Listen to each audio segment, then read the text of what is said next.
মাকসাদটা হলো আল্লাহ তাআলার পরিচয় মানুষ জানবে, আল্লাহকে চিনবে, আল্লাহর বংশাবলী তার জিন্দেগি চালাবে, আর অনন্ত সুন্দরের জিন্দেগি কাটানো রয়েছে সেখানে সে তার আরামায় করতে হবে। দুনিয়াটা এটা কোনো আরাম আয়েশের জায়গাও না, আর এখানে আরাম আয়েশ করার জন্য আল্লাহ পৃথিবীতে পাঠানো না। আল্লাহ রাব্বুল আলামিন পৃথিবীতে মানুষকে পাঠিয়েছে এখানে অল্প সময়ের জিন্দেগি আখিরাতের সামান তৈরি করবে। যেমন মানুষ যদি কেউ এক দেশ থেকে আরেক দেশে যায়, এয়ারপোর্টে গিয়ে সে অল্প সময় বিশ্রাম করে, ওই বিশ্রামের সময় যদি সে চায় যে এই সময়ের ভিতরে আমি গাড়ি বিল্ডিং এগুলি তৈরি করি, এটা যেমন কোনো বুদ্ধিমানের কাজ হবে না, মূর্খতার পরিচয় হবে। তদ্রূপ একটা মানুষ দুনিয়াতে এসে যদি তার আসল মন্দিরের মাকসাদকে ভুলে যায় আর এই বিশ্রামাগারের মাধ্যমে মন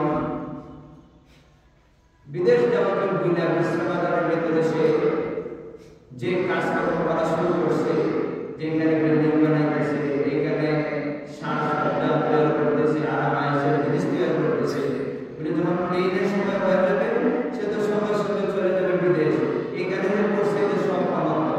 তদ্রূপ দুনিয়াটা হলো একটা বিশ্রামাগার, এখানে মানুষ আখিরাতকে ভুলে যায়, যদি দুনিয়ার পিছনে লেগে যায় বলে এইখানে আল্লাহ রাসূল এটা কুকুরের সাথে তুলনা করছেন।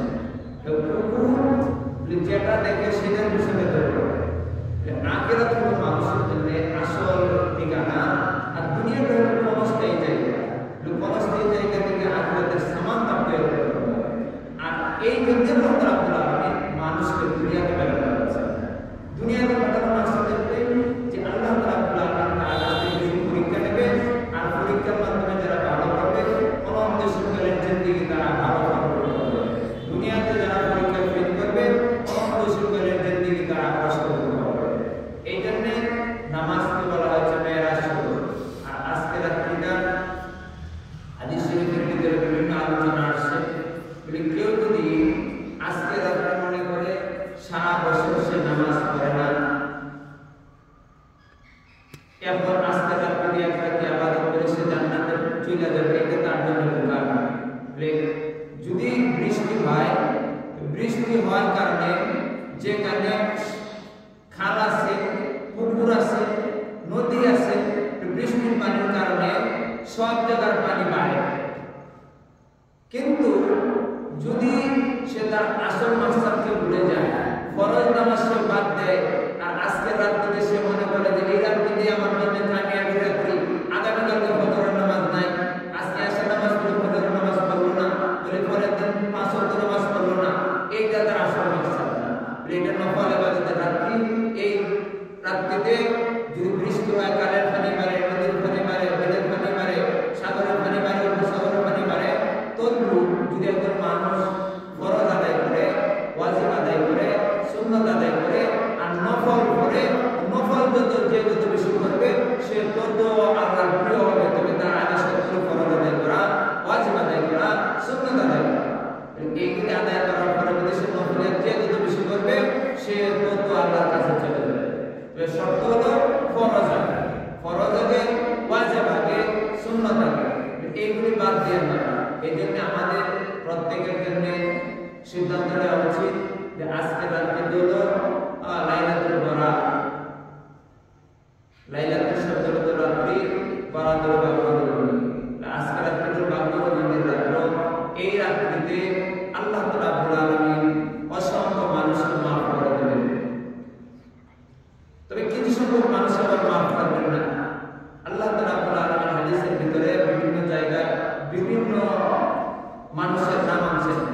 অনেক মানুষের আলোচনা করছেন যে যারা তওবা করবে আজকে রাত্রিতে, সে যদি কার্যক্রম তওবা করতে পারে, তওবাতুন নাসুহা করতে পারে, আল্লাহ রাব্বুল আলামিন এমন হতে পারে তার সারা জিন্দেগির গুনাহ মাফ করে দেবেন। কিন্তু কিছু সংখ্যক মানুষকে আজকে রাত্রিতে মাফ করবেন না। এর মধ্যে একজন হলো যে শিরক করে, শিরক, যে আল্লাহর সঙ্গে অন্য কাউকে আল্লাহ সমকক্ষ মনে করে, ওই সমস্ত মানুষকে আজকে রাত্রে আল্লাহ মাফ করবেন। এই জন্য শিরক করা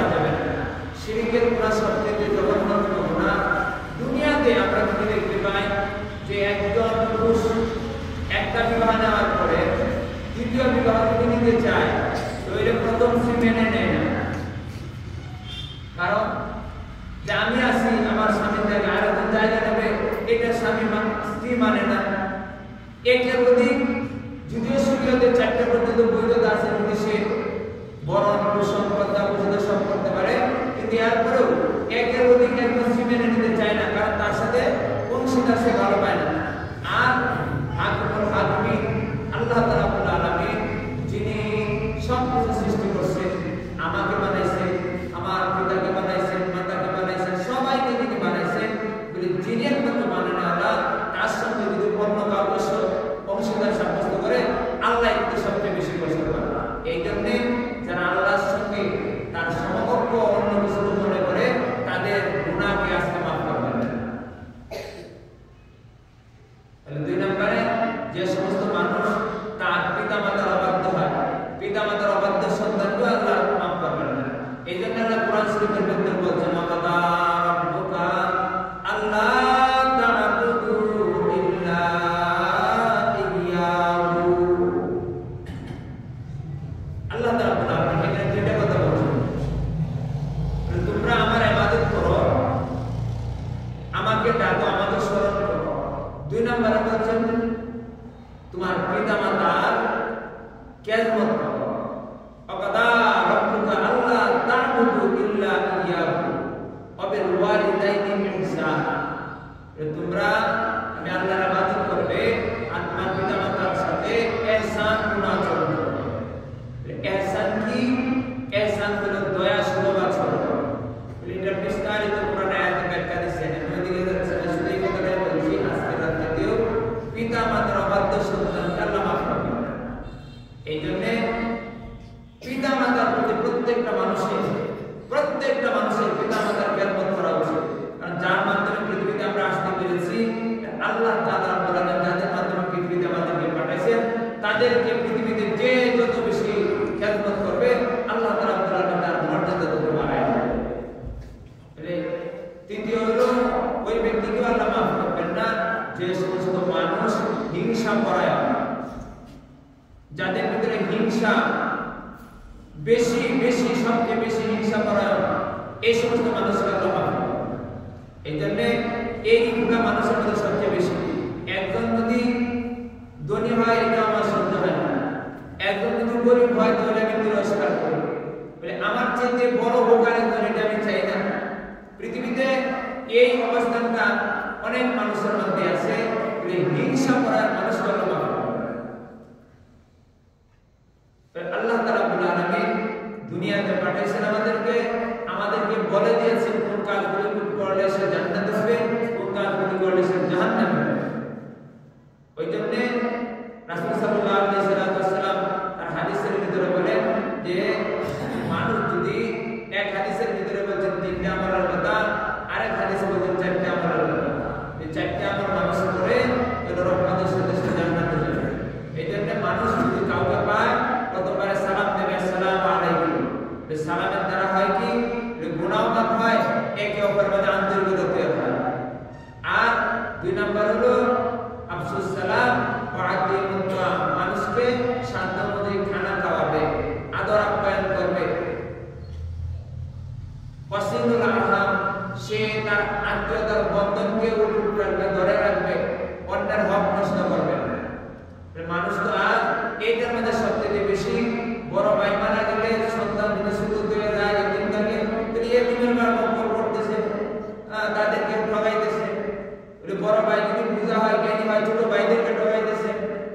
কত, আমি তো আমার এলাকা বিভিন্ন জায়গায় দেখি বড় ভাইয়ের জোড়া, ছোট ভাই যারা কিস্তাই দিই, এত আসমান থেকে টাকা পয়সা আনে নাই, অথবা তার কোটি টাকা সে আমাদের কোটি।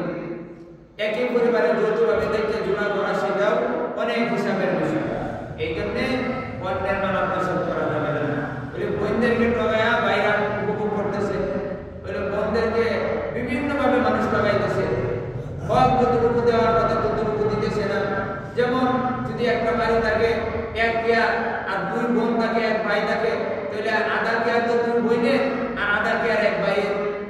যদি গাছের মধ্যে একটা সরি হয়, বলে একটা আম গাছের মধ্যে আম হয়, অর্ধেক কি আম তো বোনের, অর্ধেক আম ভাইয়ের। এইভাবে প্রত্যেকটা সম্পত্তি যা আছে, সম্পত্তির মধ্যে 2 বোনের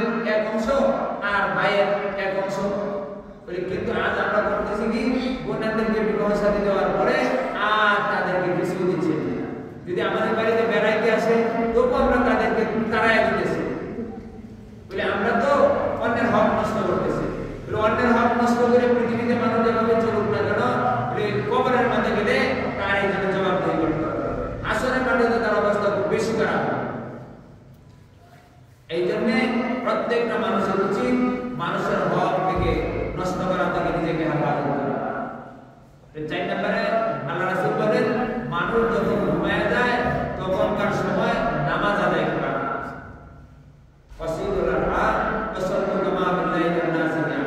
যদি মানুষ ঘুমিয়ে যায় তখন সে যেন নামাজে দাঁড়ায়, যাতে তাহাজ্জুদের নামাজ পড়ে, শেষ রাত্রিতে নামাজ পড়ে। আজকে রাতে এটা নফল ইবাদতের রাত, যে যত বেশি নফল ইবাদত করবে সে তত আল্লাহর প্রিয় হবে।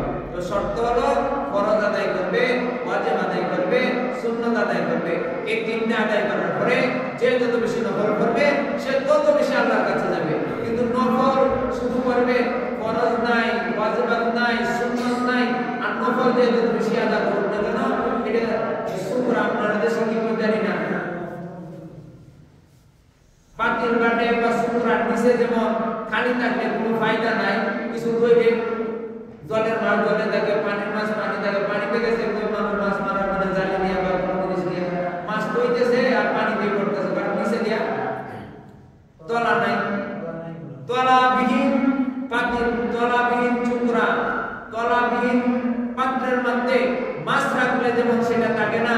যদি কোনো ব্যক্তি ওয়াজিব করে না, ফরজ করে না, এরকম ভাবে সে ওয়াজিব আদায় করে না, সুন্নাত আদায় করে না, নফলের পিছনে দৌড়ে, বলে আল্লাহর প্রথম যে ফরজ যদি সে বাদ দেয় আর নফল নিয়ে বেশি দৌড়াদৌড়ি করে, এইটার দ্বারা সে মঙ্গলে মকসদে পৌঁছতে পারবে না, এর দ্বারা সে জান্নাতে যেতে পারবে না। তার ফরজ আগে আদায় করতে হবে, ওয়াজিব আদায় করতে হবে, সুন্নাত আদায় করতে হবে, এরপরে যত বেশি নফল আদায় করবে সে আল্লাহর তত প্রিয় হবে। এই জন্য আল্লাহ তাআলা রাব্বুল আলামিন বলেন, আমার কাছে যদি সাহায্য চাও তাহলে মাধ্যম দুইটা তোমাকে বলে দেব। আমার কাছ থেকে যদি কিছু আদায় করতে চাও, নিতে চাও, মাধ্যম হলো দুটি। আল্লাহ বলেন, ইয়া আইয়ুহাল্লাযীনা আমানু ইসতাঈনু বিস-সাবরি ওয়াস-সালাহ ইন্নাল্লাহা মা'আস সাবিরিন। হে বান্দাগণ, আমার কাছে সাহায্য চাও দুইটা বস্তুর মাধ্যমে। একটা হলো নামাজ আদায় করা, 2 নম্বর হলো ধৈর্য ধারণ করা। আল্লাহ বলেন, ইন্নাল্লাহা মা'আস সাবিরিন, নিশ্চয় আমি আল্লাহ ধৈর্যধারীর সঙ্গে আছি। যে ধৈর্য ধারণ করবে আমার ওয়াদা, আমি আল্লাহ ওই ধৈর্যধারীর সঙ্গে থাকবো। ওই জন্য আল্লাহর কাছ থেকে আদায় করার মাধ্যম হলো দুটি। এক হলো ধৈর্য ধারণ করা, নামাজ আদায় করা। নামাজ যদি কেউ হতে চায়, এটা কোশ্চেন কালো সম্ভব। এই জন্য রাসূল সাল্লাল্লাহু আলাইহি ওয়াসাল্লাম বলছেন যে নামাজ যদি কোনো ব্যক্তি আদায় করে 5 ওয়াক্ত গুরুত্ব সহকারে সময় মতো লক্ষ্য রেখে, তাহলে আল্লাহ তাআলা রাব্বুল আলামিন 5টা পুরস্কার দান করবেন। কয়টা পুরস্কার? সময় মতো লক্ষ্য রেখে গুরুত্ব সহকারে কোনো ব্যক্তি যদি 5 ওয়াক্ত নামাজ আদায় করে, আল্লাহ তাআলা রাব্বুল আলামিন 5টা পুরস্কার দেন। এক, সকাল থেকে সন্ধ্যা যে রিজিকের জন্য মানে পেরেশান, যে রিজিকের জন্য মানুষ এরকম হাহাকার, নামাজ বাদ দিয়ে যায় রিজিকের তালাশে, বলে আল্লাহ রিজিকের ব্যবস্থা করে দেবে। বলে আল্লাহ তাআলা রাব্বুল আলামিন থেকে রিজিকের ফয়সালার দায়িত্ব আল্লাহ। আল্লাহ তাআলা রাব্বুল আলামিন যদি কারো রিজিকের দায়িত্ব নেয়, বান্দার কোনো চিন্তার কারণ নেই। আর পৃথিবীর মানুষ যে যত চেষ্টাই করুক না কেন, রিজিক তো সে নিজে দিতে পারে না, আল্লাহ যদি দান না করে। কোনো মানুষ পৃথিবীতে বড় হইতে পারবে না, ছোট হইতে পারবে না যদি আল্লাহ তাকে বড় না বানায়। এই জন্য বড় বানানো হলো আল্লাহ, ছোট বানানো হলো আল্লাহ। এই জন্য রিজিক দেওয়া হলো আল্লাহ, রিজিক কেড়ে নেওয়ার মালিক আল্লাহ। এই জন্য রিজিক আল্লাহর হাতে। এই জন্য যদি কেউ 5 ওয়াক্ত নামাজ আদায় করে, তাহলে আল্লাহ তার রিজিকের ফয়সালা করবে। বলে কবরে যখন একটা মানুষকে রাখা হবে, তখন তার কবরে আযাব হটায় দেবে। ডান হাতে তার আমলনামা দেবে। এইরকম ভাবে ফুলসিরাত রাস্তা 30,000 বছরের রাস্তা বিদ্যুতের গতিতে পার করে দেবে। আর বিনা হিসাবে সে জান্নাতে দাখিল করবে, বিনা হিসাবে সে জান্নাতে যাবে। সুবহানাল্লাহ। আল্লাহ তাআলা রাব্বুল আলামিন নামাজের সাথে সবকিছুর ওয়াদা রাখছেন, আল্লাহর দ্বীনের পিছনে মেহনতের সাথে সবকিছুর ওয়াদা রাখছেন। যদি আল্লাহ দিনের জন্য আমি হয়ে যাই, আল্লাহ আমার জন্য হয়ে যাবে। এই জন্য আমার যত কাজ করব সেটা আল্লাহর জন্য হয়েছে। আমি যত কিছু করি আমার জ্ঞানের দ্বারাই করি, আমার বুদ্ধির দ্বারাই করি, আমি আমার মেহনতের দ্বারাই করি, এইগুলির দ্বারাই কিছু হয় না। যা কিছু হয় সব কিছু আল্লাহর তরফ থেকে হয়। বান্দা যা কিছু করে বান্দার দ্বারাই যদি কোনো কাজ সম্ভব হতো তাহলে পৃথিবীতে কেউ গরিব থাকতো না। বান্দা যদি কোনো উপকার করতে পারতো তাহলে কোনো মানুষ কষ্ট পেত না। বান্দার দ্বারা কোনো কিছু বড় হয় না, ছোট হয় না, যা কিছু বর্ণনা যায় সব কিছু একমাত্র আল্লাহ। এই জন্যে আমরা যদি আল্লাহর জন্য হয়ে যাই, আল্লাহ আমাদের জন্য হয়ে যাবে। আর আল্লাহ যার নিজের জন্য হয়ে যাবে তার জন্য আর কোনো স্বভাব থাকবে না। এই জন্যে আল্লাহ রাব্বুল আলামিন আমাদের সাথে সবকিছু সত্য রাখছেন। ভাই দোস্তের বুজুর্গ, যদি আমরা আমল করি তাহলে আমলের দ্বারা আল্লাহ রাব্বুল আলামিন সন্তুষ্ট হয়ে হয়তো আমাদেরকে মাফ করে দিতে পারে। আর এটাই চিন্তা করবেন না যে আমি খালি নামাজ রোজা পড়লে আমি জান্নাত পেয়ে যাব। এটা সব আল্লাহর হাতে। আমাকে আল্লাহ নামাজ রোজা পড়াবেন আর এর মাধ্যমে হয়তো আল্লাহ খুশি আমাকে দান করবেন। এই জন্য আল্লাহকে খুশি রাখার জন্য, আল্লাহকে সন্তুষ্ট করার জন্য আমরা আমল করতে থাকবো। আর জান্নাত তো আল্লাহ। এই জন্য আল্লাহ রাব্বুল আলামিন বারবার একটা কথাই বলতেছে, তোমরা আমাকে চিনো, আমাকে ডাকো আর আমার কথা অনুযায়ী জীবন পরিচালনা করো, অনন্তকালের জিন্দেগি আমি তোমাকে সম্মান করব। কত জায়গায় আল্লাহ এই কথা বলছে।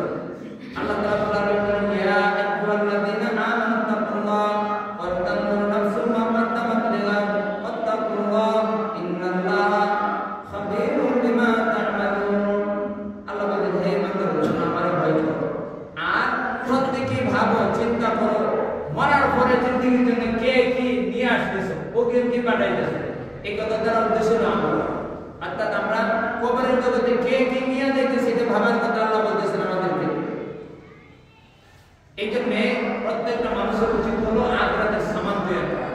আর আখিরাতের সামান যখন মানুষ তৈরি করবে তাহলে আল্লাহ রাব্বুল আলামিন তাকে দুনিয়ার জিন্দেগি সুখর করে দেবেন, অনন্ত সুখের জিন্দেগি সুখর করে দেবেন।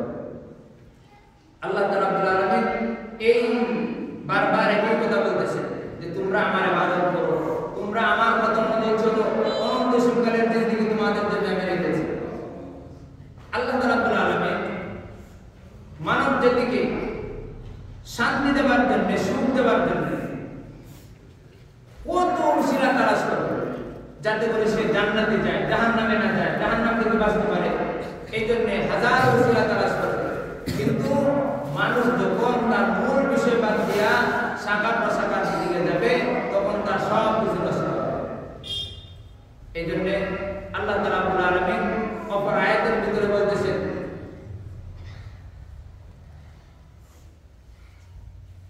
ওয়ালা তাকুনু কাল্লাযীনা নাসুল্লাহ ফাআনসাহুম ফাউলাইকা হুমুল ফাসিকুন।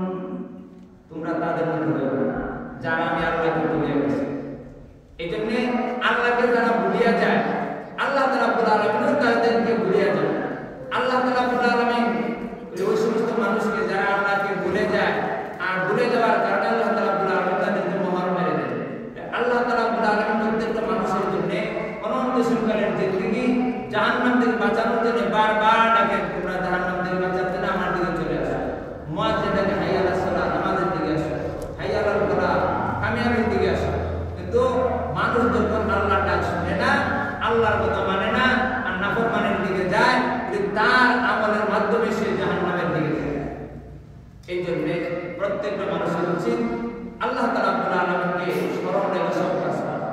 বলে মানুষ যদি পাপ থেকে বাঁচতে পারে আর নেকির কাজ কমও করে তবু সে জান্নাত পাবে। এখন তো পাপ বেশি, পাপ থেকে বেঁচে থাকা নেকির কাজ করার চাইতেও পাপ থেকে বেঁচে থাকার সবচেয়ে বড় তার জন্য কামিয়াবির পথ। সে জাহান্নাম থেকে বাঁচার জন্য সবচেয়ে উত্তম পথ হলো পাপ থেকে বেঁচে থাকা। এই জন্য বলা হয়েছে যে অল্প আমলে যথেষ্ট, না তাদের লাগিয়া অল্প আমলে যথেষ্ট। পাপ থেকে বেঁচে থাকতে পারলে, গুনার কাজ থেকে বেঁচে থাকতে পারলে সে যতটুকু আমল করবে ততটুকু তার ভান্ডারে জমা হবে। এই জন্য পাপ থেকে বেঁচে থাকা। আর বর্তমান জামানা পাপের জামানা, বর্তমান সময় পাপের সময়। ঘর থেকে বের হলে পাপ, আমরা ঘরে থাকলে চিন্তা চেতনার মধ্যে পাপ, আর প্রত্যেকটা মানুষ তো অনেক পাপের মধ্যে ডুবে আছে। মোবাইল নামক একটা যন্ত্র, এর মধ্যে পাপ ছাড়া অন্য জিনিস ডুবে আছে, মানুষের হৃদয়কে কম। এই জন্য মানুষ ইমান বিধ্বংসী একটা যন্ত্রের নাম হলো মোবাইল। এইটার ভিতরে এত কিছু ঢুকানো আছে, পাপের দিকে মানুষ যাইতে থাকে, তাহলে সে ধ্বংসের দিকে চলে যাবে। বলে ভালো জিনিস আছে, ভালোর দিকে গেলে তাও পাবে, কিন্তু ভালোর থেকে মন্দ জিনিসে বেশি মানুষ, কারণ মন্দটার দিকে মনের আকর্ষণ বেশি। এই জন্য পাপ থেকে আমাদেরকে বেঁচে থাকতে হবে।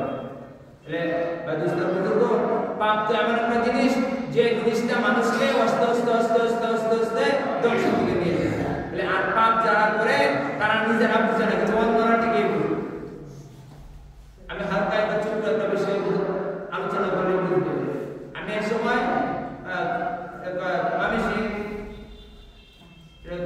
নান্দার চৌরাস্তা, আমি সেইটা জায়গা আছে নান্দার চৌরাস্তা, এখানে একবার জামাত নিয়ে গেলাম রমজান মাসে। তো এখানে এই কিছু দূরে মুরগের ফার্ম, এই যে পোল্ট্রি মুরগের ফার্ম। এখন দেখা যায় আমরা যারা জামাত দেখতেছি, জামাতের মানুষের নাকের মধ্যে এই যে পোল্ট্রি ফার্মের কাছে যাই তাতে না দুর্গন্ধের কারণে, দুর্গন্ধ কি বেশি গন্ধ। আমরা তো নাকে ধরে ধরে যাইতেছি, আর এই টাকায় দেখি মানুষের ভিতরে পয়সা পয়সা চা নাস্তা করতেছে, বড় বড় ঘর আছে না, এর ভিতরে পয়সা পয়সা তারা আবার খাইতেছে, নাস্তা করতেছে, চা খাইতেছে, এই গরু খাবার দিতেছে। তো সাথীরা দেখতেছে আর বলতেছে আমি চা এই ঘটনাটা কিনা, এই যে মসজিদে যে আলোচনা করবো, রাস্তাতে যাইতেছি আর এই ঘটনাটা দেখছে, তারা দেখছে নাচের মাঝে ধরে রাখা যায় না, আর তারা এটার ভিতরে পয়সা পয়সা খাই কিভাবে? যান এটার বয়ান দেবো মসজিদে, এখন তো আর রাস্তা বয়ান করা যাবে না। মসজিদে গেলাম, দেখ বসলাম, সবাই নিয়ে শুক্রবারে দিয়েছে আমার কথা বলার জন্য মেম্বারে। তখন আলোচনা শুরু করলাম, বললাম শুনে, যারা পাপ করে প্রথমবারে পাপ করার সময় তার মনের মধ্যে বারবার ধাক্কা দেয়। এরা যে মুরগের বিষয়টা বুঝাইছে তারা, যে এই যে নাকে ধরছে, আমরা যেভাবে আজকে নাকে ধরছি, এইখানে যারা কুকুরের খাবার দিতেছে তারাও প্রথম দিন প্রথমবার তারাও নাকে ধরছিল। আমাদের মধ্যেও যেমন আজকে ভাত লাগতেছে, খারাপ লাগতেছে, দুর্গন্ধ মনে হচ্ছে, প্রথমবারে যখন তারা এদের কাছে আসলে তারাও এরকম ভাবে নাকে ধরছে, তাদের কাছে খারাপ লাগছে। কিন্তু কিছুদিন টাকার কারণে, বারবার এদের কাছে আসে যাওয়ার কারণে, খাবার দেওয়ার কারণে, সবসময় টাকার কারণে থাকতে থাকতে থাকতে থাকতে তাদের বডিটা আর এই দুর্গন্ধটা এটা ম্যাচিং হয়ে গেছে, তাদের সাথে ফিটিং হয়ে গেছে। আমার আগের মতো প্রথমবার দুর্গন্ধ লাগে না, তারা এখন এটার সাথে কি হয়ে গেছে। যদি কোনো মানুষ বিড়ি সিগারেট খায় আর যে খায় না পাশে তার হ্যাঁ দূরে যায়, কিন্তু যে খাচ্ছে সে তো বারবার খাইতেছে, তার তো দুর্গন্ধ লাগে না, বরং তার ভালো লাগে। কেউ কেউ বিড়ি সিগারেট না খাইলে আমার বাথরুম হয় না, আরো কত বিভিন্ন কথা বলে। আমার এই কথাটা মন মাস্টারদের মনোযোগ করার তাহলে বিড়ি যে প্রথমবার খেতে তার কাছে দুর্গন্ধ লাগছে, সিগারেটের প্রথমবার খেতে তার কাছে দুর্গন্ধ লাগছে, কিন্তু খাইতে খাইতে এমন এক পর্যায়ে আসছে এখন তার ভালোই লাগে, কারণ খাইলে তার আরাম হয়, তার বডির সাথে ফিটিং হয়ে গেছে। দুর্গন্ধ নাকের মধ্যে লাগছে, ঠিক আছে কথা, কিন্তু সে যখন বারবার এটার মধ্যে কাছে বসে বসে, তখন এই দুর্গন্ধ লাগে নাই, এই দুর্গন্ধ তার বডির সাথে ম্যাচিং হয়ে গেছে। যেমন সেখানে পয়সা পয়সা খাইলেও তার কাছে আমাদের মতো দুর্গন্ধ লাগে না, প্রথমবার ঠিকই লাগছিল, কিন্তু এমন এক পর্যায়ে তার বডিটা চলে গেছে, এখানে থাকতে থাকতে দুর্গন্ধ আর তার শরীর না এক হয়ে গেছে। এখন আর এই দুর্গন্ধ তার কাছে দুর্গন্ধ মনে হয় না, আমাদের কাছে যেমন দুর্গন্ধ মনে হয় তার কাছে আর এরকম দুর্গন্ধ মনে হয় না। যেমন একটা মানুষ প্রথমবারে বিড়ি খাইলে তার কাছে বিড়ি সিগারেটের ধোঁয়াটা খারাপ লাগে, খাইতে খাইতে তার কাছে মিষ্টি হয়ে যায়, এটা ভালো লাগে, এটা তার কাছে খারাপ মনে হয় না। তদ্রূপ একটা মানুষ যখন প্রথমবারে পাপ করে, সেই পাপটা তার কাছে পাপ মনে হয়, ঘৃণা মনে হয়। আস্তে আস্তে আস্তে আস্তে যখন সে পাপের দিকে আকৃষ্ট হয়, দিন যায়, আস্তে আস্তে সেই পাপটা তার কাছে পাপ লাগে না, সেই পাপটা তার কাছে আস্তে আস্তে আস্তে আস্তে ভালো লেগে যায়। পাপটাই তার কাছে ভালো, আর পাপ আর তার কাছে পাপ লাগে না, ঘৃণা লাগে না। সে পাপ করতে করতে এমন এক পর্যায়ে যায়, সে নিজেকে নিজে চেনে, কিন্তু অন্য মানুষকে সে বুঝতে পারে না। সে যে পাপ করে সে নিজে বুঝে না, কিন্তু সকলেই বুঝে। বিড়ি খায় যে, সিগারেট যে খায়, তার দোয়া সে তার কাছে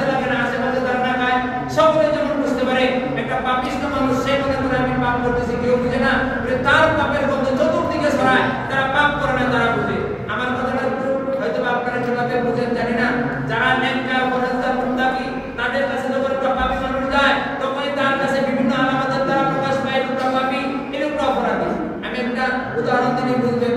যেমন ইমাম আবু হানিফা রাহমাতুল্লাহি আলাইহি যখন কোনো মানুষ নামাজে রুজু করতো, তিনি বলতেন, বাপু মাতা পিতার নাফরমানি করো না, নামাজ কাজা করো না, মিথ্যা কথা বলো না, এইভাবে মানুষকে বলতো।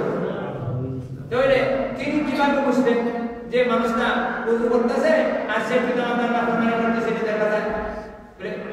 এই যে উযু করে উযুর সঙ্গে তার গুনাহ বের হয়, গুনার মাধ্যমে কোন প্রকারের গুনাহ ইমাম আবু হানিফা রাহমাতুল্লাহি আলাইহি বুঝতেন। আর মানুষকে বলতেন, বাপু তুমি কোন সময় মাতা পিতার নাফরমানি করবে না, নামাজ কাজা করবে না, মিথ্যা কথা বলবে না, ফাহিশা কাজে জড়িত হবে না। এখন দেখা যায় ইমাম আবু হানিফার কাছ থেকে মানুষ এই কথা বলার কারণে ওযু কাছে করে না, ভয় পায়। এরপরে তিনি বলেন, আল্লাহ তুমি আমার এই কাজটা উঠায় না, কারণ মানুষ আমার থেকে দূরে সরে যেতেছে, আমি মানুষের পাপ দেখতেছি, শুধু পাপের দিকে আমার নজর যায়। এরপরে এটা আমরা উঠাই নিলাম। তদ্রূপ পৃথিবীতে যারা নেককার পরহেজগার এদের সম্মুখে পাপী মানুষ যখন আসে, নিজে মনে করে পাপ আমি করছি, কেউ জানে না, বুঝে না। এটা প্রত্যেকটা মানুষের বোঝা উচিত। একটা পাপ করার সাথে সাথে আল্লাহ যেমন জানেন, পরহেজগার মুত্তাকি মানুষ যারা তাদের কাছে বিভিন্ন আলামতের মাধ্যমে পাপ ধরা পড়ে। এজন্য পাপকে কেউ ডেকে রাখতে পারে না, পাপ থেকে আমাদের বেঁচে থাকতে হবে।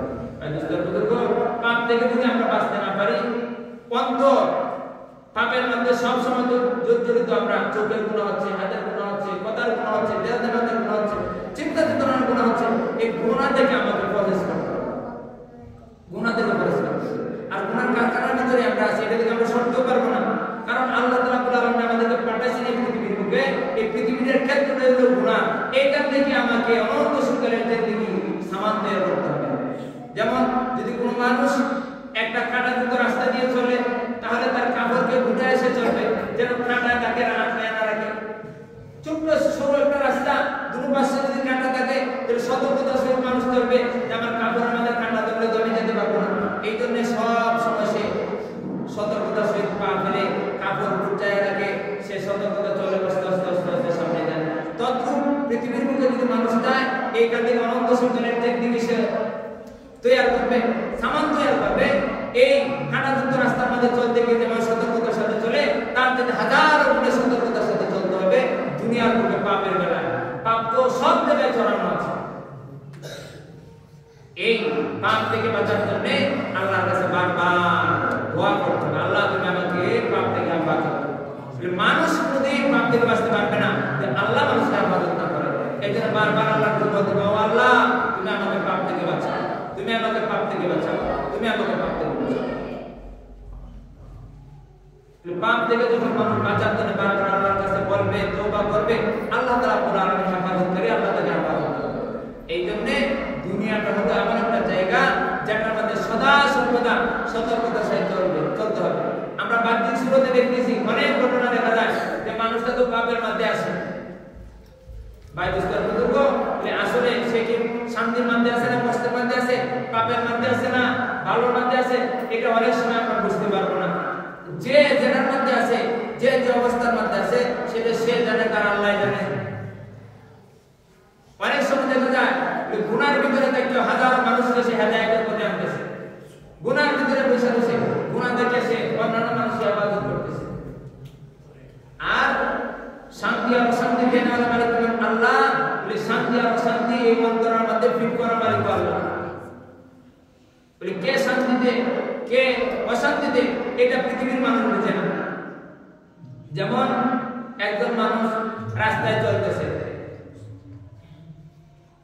একটা বোঝা নিয়ে, সে তো মানুষ দেখতেছে সে কষ্টের মধ্যে আছে, অশান্তির মধ্যে আছে, রাত্রিবেলা বয়স্ক মানুষ, আবার একটা মাথার বোঝা আছে, এটা আমরা বাহ্যিক চোখে দেখতেছি কষ্টের মধ্যে আছে, কিন্তু লোকটা যাইতেছে হাইতিয়া, সে তার আনন্দে যাইতেছে। এমন সব কষ্টে না দুঃখে এটা পৃথিবী কেউ বলতে পারবে? আমরা তো দেখতেছি বয়স্ক একটা মানুষ, মাথায় একটা বোঝা, আবার অন্ধকার, তার কোনো সাহায্যকারী নাই,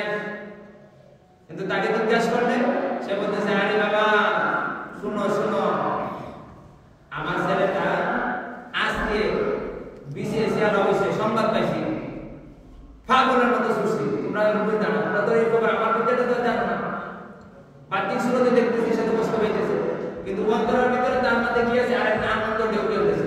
যদিও এটা আখিরাতের আনন্দ না, দুনিয়ার আনন্দ। তদ্রূপ মানুষ যে পরিবেশে থাকুক না কেন, সে কোন অবস্থায় আছে এটা আল্লাহ একমাত্র ভালো জানে। এই জন্যে বাহ্যিক সুরত থেকে অনেক সময় সব বিবেচনা করা যায় না, কিছু কিছু বিষয় আছে যেটা দেখতে বোঝা যায়। এই জন্যে আল্লাহ বারবার তওবা করতে হবে, ও আল্লাহ তুমি আমাদের পাপ থেকে বাঁচাও, তুমি আমাদের পাপ থেকে হেফাজত করো। আমার তো পাপ থেকে বেঁচে থাকার কোনো কুদরত নাই, যদি ঘর থেকে বের হই তখনই প্রথমবারে পাপ শুরু হয়ে গেছে, রাস্তাঘাটে দেখা যায় বেগানা সব মানে চলতেছে। আর এমন একটা পাপের ভিতরে আছি এটা থেকে কেউ রেহাই পাওয়ার কায়দা নেই।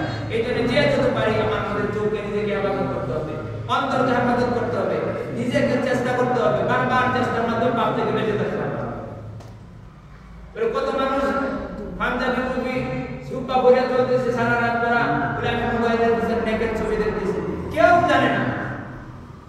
বলে আমি তো নামাজ পড়তেছি, সারা রাত পর্যন্ত আমি নেকেট ছবির ভিতরে কাটাইতেছি, নাফরমানি দেখতেছি, মানুষ তো ভাবতেছে আমি ভালো মানুষ, কিন্তু বাস্তবে দেখতেছেন কে? আল্লাহ। এই যে আল্লাহ বলেন ফালাকাদ খালাকনাল ইনসান ওয়া না'লামু মা তুওয়াসবিসু বিহি নাফসুহু ওয়া নাহনু aqrabu ইলাইহি মিন হাবলিল ওয়ারিদ ইয ইয়াতালাক্কাল মুতালাক্কিয়ান আনিল ইয়ামিনি ওয়া আনিশ শিমালি কাঈদ। এজন্য আল্লাহ তাআলা বলেন মানুষ সৃষ্টি করেছে, কারণ তার আমাদের কোন জিনিস ধোঁকা দেয়, কোন জিনিস প্ররোচনা দেয়, এটা আমি আল্লাহ জানি। আর তার সবকিছু লিপিবদ্ধ করার জন্য ডানে এবং বামে নিযুক্ত করে রেখেছে দুইজন ফেরেশতা। এজন্য ভাই বুঝতে পারো পাপ থেকে আমাদের প্রফেসর, পাপ থেকে বেঁচে থাকতে হবে, আল্লাহর কাছে বারবার তওবা করতে হবে যে আল্লাহ তুমি আমাকে পাপ থেকে বাঁচাও, পাপ থেকে হেফাজত করো, আল্লাহ তুমি আমার সন্তানদেরকে হেফাজত করো, তুমি আমার স্ত্রী পুত্রকে হেফাজত করো, তাদেরকে দ্বীনের উপর চালাও। আমি পর্দা রাখতে পারতাম না যদি আমার স্ত্রী নিজ পর্দা না করে, আমি আমার মেয়েকে পর্দা করাতে পারবো না আল্লাহ তুমি যদি তাদেরকে হেফাজত না করো। এই জন্য সন্তানদের জন্য আল্লাহর কাছে বারবার বলতে হবে, স্ত্রী পুত্রের জন্য বলতে হবে, নিজের পাপ থেকে বেঁচে থাকার জন্য বলতে হবে। ভাই দোস্তের বুজুর্গ, এই জন্য বারবার আল্লাহর কাছে মাফ চাইতে হবে। আর পৃথিবীর বুকে সবাই পাপী, এর মধ্যে উত্তম ব্যক্তি যে সবচেয়ে বেশি বেশি তওবা করে, কি করে বেশি বেশি